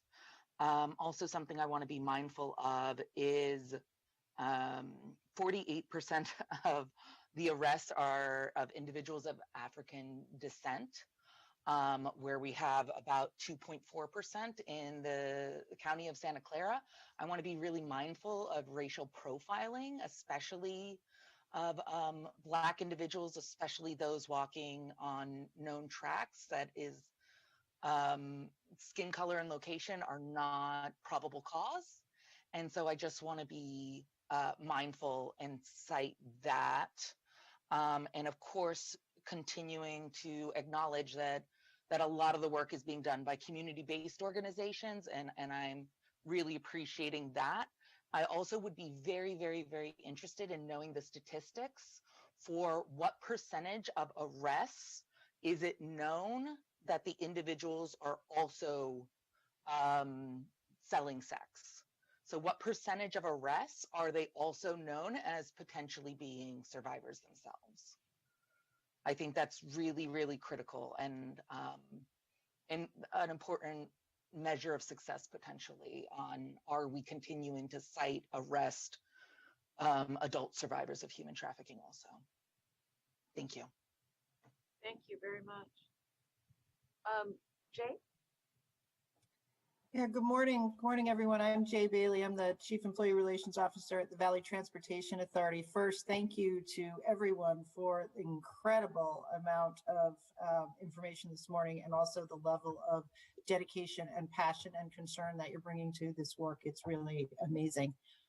One of the things that I didn't hear too much about this morning, Supervisor, was the role that, unfortunately, public transportation can play in increased and in perpetuating human trafficking. It can also, fortunately, play a great role in identification and prevention. So right now, obviously, we are limited in the amount of travel that we're doing, both within the county and cross county, and even, in our airports because of COVID. But as Julie mentioned in her remarks first, we have a large grant through the FTA to use VTA to run a prevention program and an education program. And we are working obviously with Julie's office, and many thanks to her, to Protima, to Ruth Silvertop at the coalition, and to our friends at Minetta Transportation Institute, who are going to provide our analysis and our data collection. We welcome as big a tent as we can create with this grant. And so my only suggestion is that as we go forward and move out of COVID, that we remember the role that public transportation plays in human trafficking, and also the help that it can be in prevention as we ramp back up and come out of this COVID crisis and our public transportation systems start to be taxed again. So thanks very much to everyone for all of the support and information and data that you're providing, and also to DA Rosen's office for assisting us at every turn. Thank you. Thanks, Jay, and thank you for the reminder to make sure we're being inclusive in terms of how we're thinking about this work. Thank you. DA Rosen. Yes, thank you so much, Supervisor Chavez. One thing we might want to think about is a program to help young victims of human trafficking. I'm thinking particularly teenagers or young people in their early 20s find jobs. And so we have young people in group homes that have been trafficked, and perhaps there is some way of involving members of our business community to provide jobs for young people that have been commercially sex trafficked. Maybe Starbucks or Pete's Coffee or other kinds of businesses might be encouraged or interested in providing jobs for these young people. And that's something that can certainly help to break the cycle and help the young people earn money in a lawful and legitimate way, and break the bond between that young person and their trafficker. Thank you, Jeff. We'll make sure we include that. Esther, I see the wild raising. Thanks. I don't know where that little hand thing is. I want to link to what DA Rosen just said. I think absolutely, we're with all the survivors of gender-based violence in general, one of the biggest challenges is going to be moving beyond the victimization and the systems work that they find themselves in as they're trying to get justice for themselves. We're living in a time where unemployment is massive. And I would love to hear more at a future meeting about employment strategies, sort of the economic angles on how to help survivors move past these experiences. So I really think, our high need population, I think, is young people, but we've got, older people, adults who are also struggling for employment. And Starbucks sort of jack in the box jobs are not going to cut it. And it feels like we need a brain trust or some sort of discussion where we bring really key people who know what they're talking about to brainstorm about what could be some of the strategies. And I know Supervisor Chavez, President Chavez, you've mentioned things like, IDA programs, sort of things that we can do to help the empowerment process. And that would be an ideal example of something we could do that's very tangible. But I see a meeting with people like Ruth Silvertoe, people like our county leadership, yourself, private sector folks to really think about employment for the Valley. Because I know we're all sort of waiting for that tsunami to hit this month as well when people start rolling off of unemployment. So would love to see and be part of how we make that happen. Yeah, and just on that front, I think that's a really good point. And there's a lot of work and research already on how COVID-19 is really impacting women.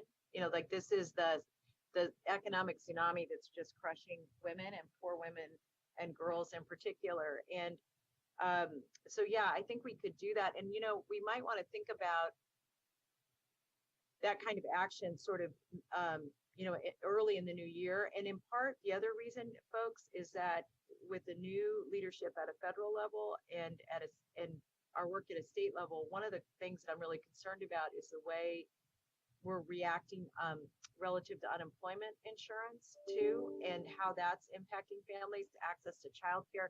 So we've been thinking about that, but you're right, it's been really disaggregated. And I think one of the points that Jeff raised that I just want to follow up on is I think that there's also a continuum on the job spectrum for young people versus adults, and then what that looks like. And I want to lift up the point that was raised a little earlier about the basic income, because one thing I think that COVID-19 showed us is that in the very early months of it, when more people had access to unemployment insurance, and we took local action to help folks that didn't have access to unemployment insurance, but for a very short period of time, we could see that by giving people resources, people were able to protect themselves, right? They didn't have to leave their homes. They were much more, we saw the transmission drop.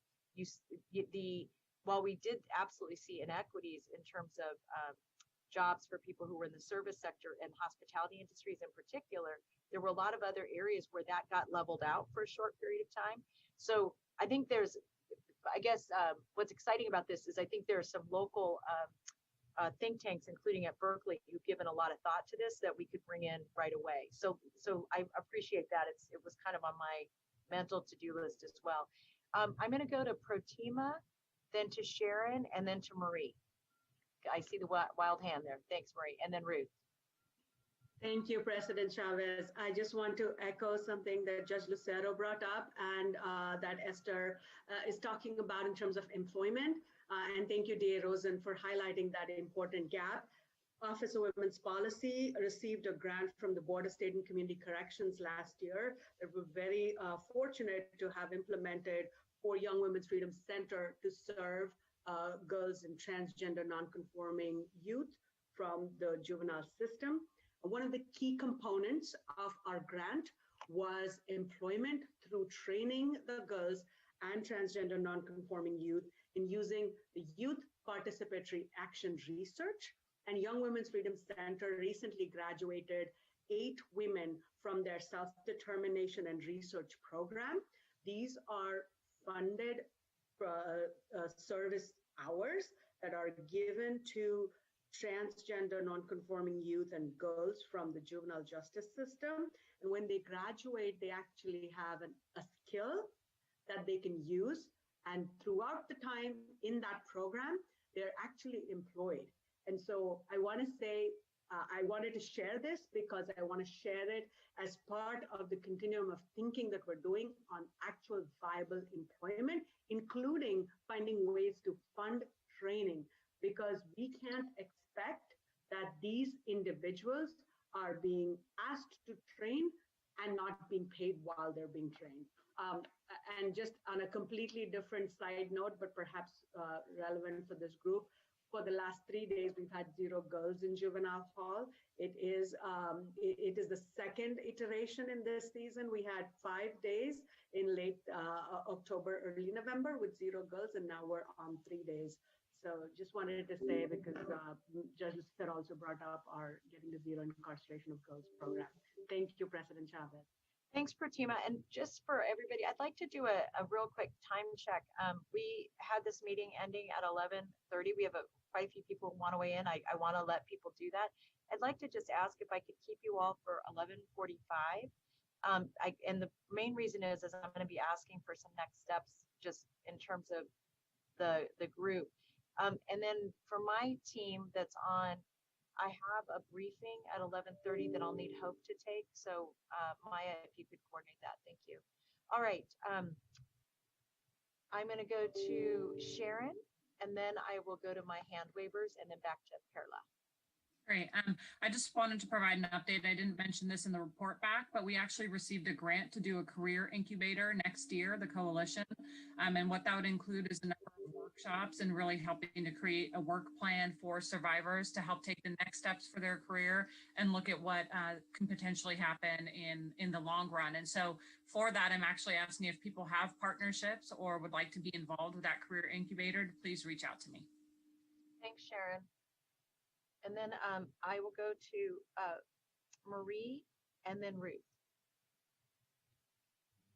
I just wanted to let people know that we're currently going to be working with the Preventing and Addressing Child Trafficking group. And they actually had a training on our youth who are involved in trafficking and helping them get a job. And actually, Savandi Hong from Intern to Earn program, who runs that program, attended that training back in November. And we also have an internship program for some of those youth we didn't do it this past summer, but we did it last summer. And I have 2 interns currently, who one of them wants to be a survivor leader in this area. Yeah, we got bits and pieces. We just have to knit it together. So thanks, Marie, for reminding us of that. And I will now go to, on my list, Ruth.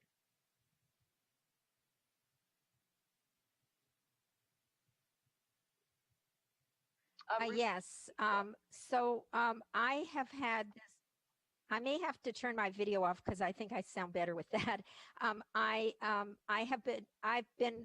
The social services agency has reached out to me to do trainings for 16 and 17-year-old youth, and I've done about 5 of them so far, and some of them are justice involved, foster kids, etc., on the rights of young people in the workplace. And the questions I've been getting have shown me that they're really hungry for career advice. And so we've spent a lot of the time going through various options in terms of trades, college, what kind of preparation you need, connecting them with possibly different trades and things like that. And so I want to second that this is very important, and I think it needs to be paired with what are the rights of young people too once they start working, because they said at the end of the training in several of them, I wish we knew all of this earlier. Yeah, that's because they're all working. Yeah, thanks, Ruth. Perla? Thank you. I just wanted to give you all a heads up that Community Solutions in partnership with MyTree, the South Bay Coalition, the National Council on Crime and Delinquency is working on a victim rights advocacy project. And the purpose of that project is to identify, to ensure that victim rights at the state level, federal level, and then local policies are interpreted and applied in a way that's consistent across the county. So as part of that work, we're going to be bringing together key stakeholders to discuss some policy recommendations that came out of focus groups with survivors, advocate interviews, and small study sessions. So wanted to give you a heads up that we'll be sending out those invitations and hope that all of you can be part of those key stakeholder meetings. And thank you, Office of Gender-Based Violence Prevention, for your support on that project. Thank you. Thank you very much. Molly. I'll be very brief. I just wanted to echo what Judge Lucero asked, which is that we prioritize housing for young incarcerated females who often, from our perspective as defense counsel, are in sometimes for status crimes, stealing something because they're out on the streets.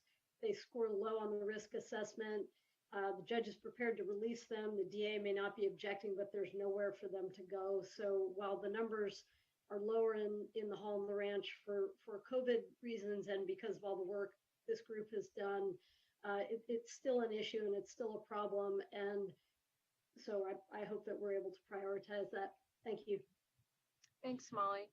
So, and I just wanted to note that we have both Carrie Duncan and Lakeisha Bryant.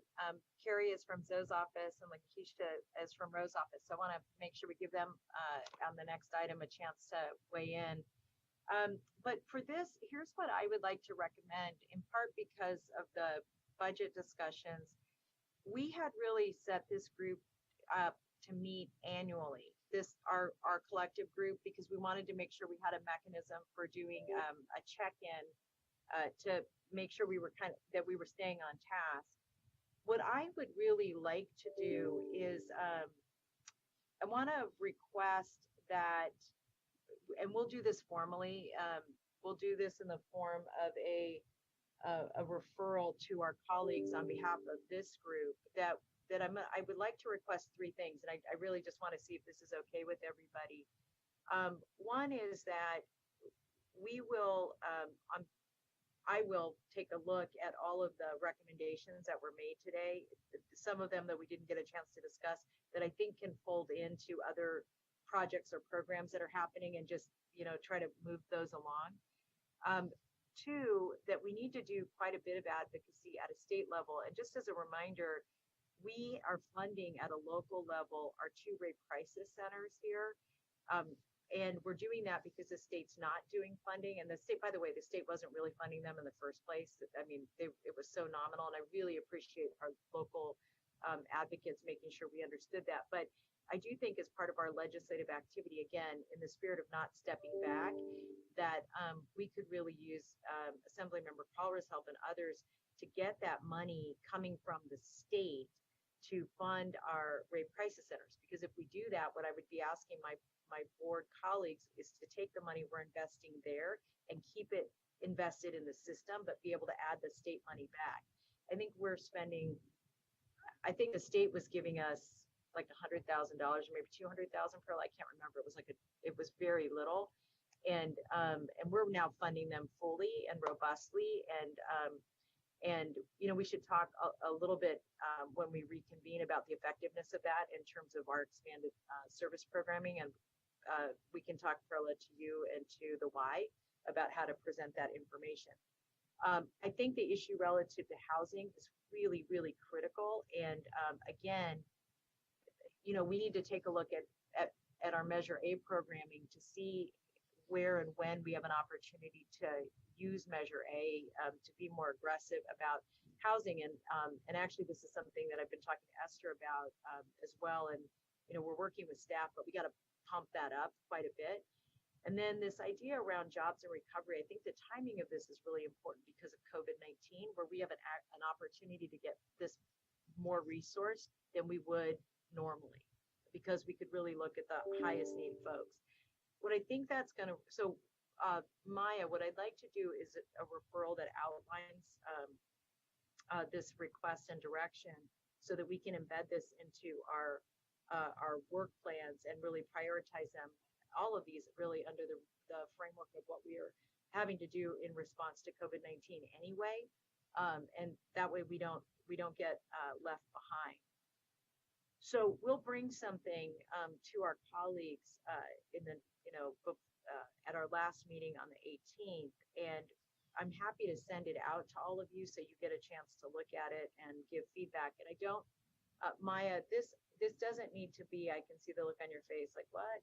But really what this needs to be is very high level and really leave it up to the staff in terms of how the work gets broken up. But that I think it's really important that we at least do a check-in relative to the housing strategies and the job and recovery strategies early in the new year. And we'll think a little bit more about how to do that with staff.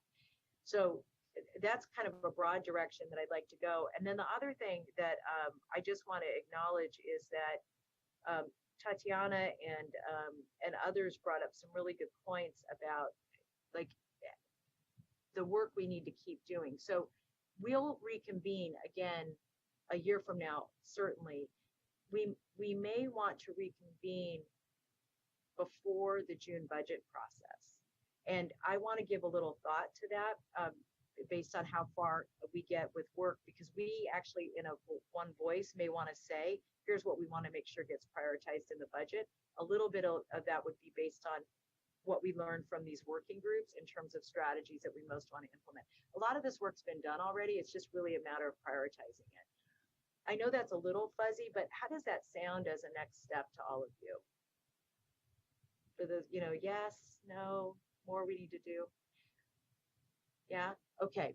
So we'll take a crack at putting something together, and like I said, we'll alert you to it when it's on for the board agenda on the 18th. And like I said, it'll be much looser because we know we'll have to dive into it a little more with all of you and with staff. The second thing I just wanted to say under this is that I want to just say, Maya, what number item is the period products discussion on Tuesday? 12. Item 12. I just want to say that I know we have a long way to go when I still have to put stuff like this on the agenda. So I just wanted to alert you to it. So if you have time to write a letter, might not be a bad thing to do. And then we have the other thing that I just want to also lift up in this same group is with this group is that we're going to be asking for ambassadors to help us get the word out relative to COVID-19, getting people to get tested and getting people ready for the vaccine. The groups that many of you represent are really hard to serve communities that we need to dig into and get. You will all get an invitation to attend a training if you're interested in opting in to being a COVID-19 prevention ambassador.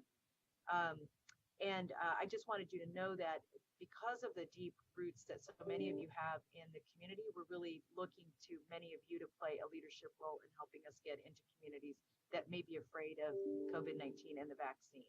So I wanted to just make sure I put that out there. So I think we don't need an action on this item. I really just wanted to make sure that we had a chance to discuss it. We will do some check-ins with the group that's here today on through our Children's Family Seniors Committee, so that that there will be a place that we do check-ins, and we'll include that also in the memorandum so that we can alert you to all that. All right, so thank you for that really helpful discussion and all of that information. We have one last item on our agenda. I want to go to item 6. One announcements, but item 6, because I'd like to see if Carrie or Lakeisha would like to make any comments. Can we start with Carrie from Congressman Lofgren's office? Welcome, Carrie. Thank you, Chairman.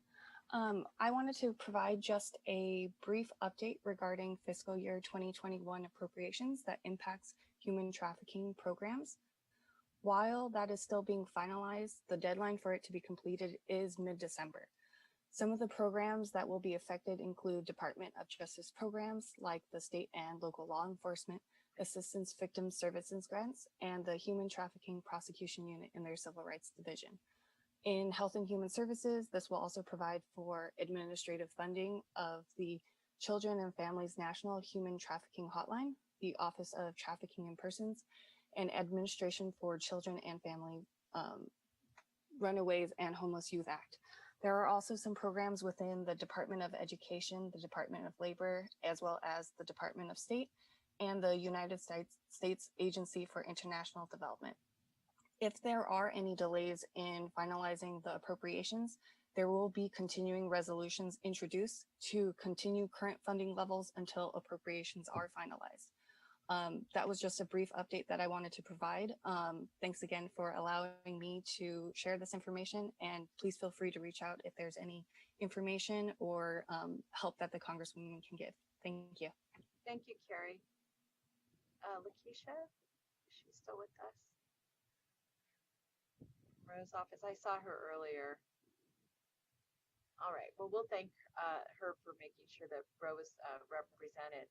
So we have one public comment on this item, then I'll see if there are any questions for Carrie. Our first speaker is Court Watcher. I'm unmuting you. Please accept the unmute. You'll have 1 minute to speak. The timer will start when you begin speaking. My name is Susan Bassey. I just looked up in my email the first time that I was invited to an event about human trafficking where Cindy Chavez was the guest speaker. It's been 5 years since that event, and since then I have covered countless human trafficking, domestic violence, and sexual abuse claims. I don't doubt that all of you are working very hard, but if you do not address the informal customs, policies, and practices that this county is putting in place to silence victims and advocates and people who are trying to bring these issues forward, and to expose our corrupt district attorney and the politicians who are shamelessly trying to get state and federal grant money, which does very little for the actual victims, then you will make no progress and you will have wasted your time. I don't intend to continue to waste my time, and I will continue to expose this and call everybody accountable who knew and was indifferent, corrupt, or complicit in dealing with these very important issues that have affected so many in our community. Thank you. I'm going to go back and see if there are any questions for Carrie. Seeing none, I just want to, for announcements, are there any announcements that folks would like to make? I know we did a lot of announcing already, but no, we're good. Well, I want to thank all of you very much. I really appreciate the time and attention that went into this, and all the presenters, all the good work you're doing. I know there's much more to do. I never want to rest on our laurels, but I appreciate that we did start this a while ago, and really things have changed. And to all of our partners, thank you very, very much. If I don't get a chance to see you, have a very safe holiday, and remember to wear your mask, don't touch your face, and don't hug people you don't know. All right, be safe, be well. Thanks, everyone. Thank you. Happy holidays. Thank you. Happy holidays. Thank you. Happy holidays. Bye. Thanks. The recording has stopped.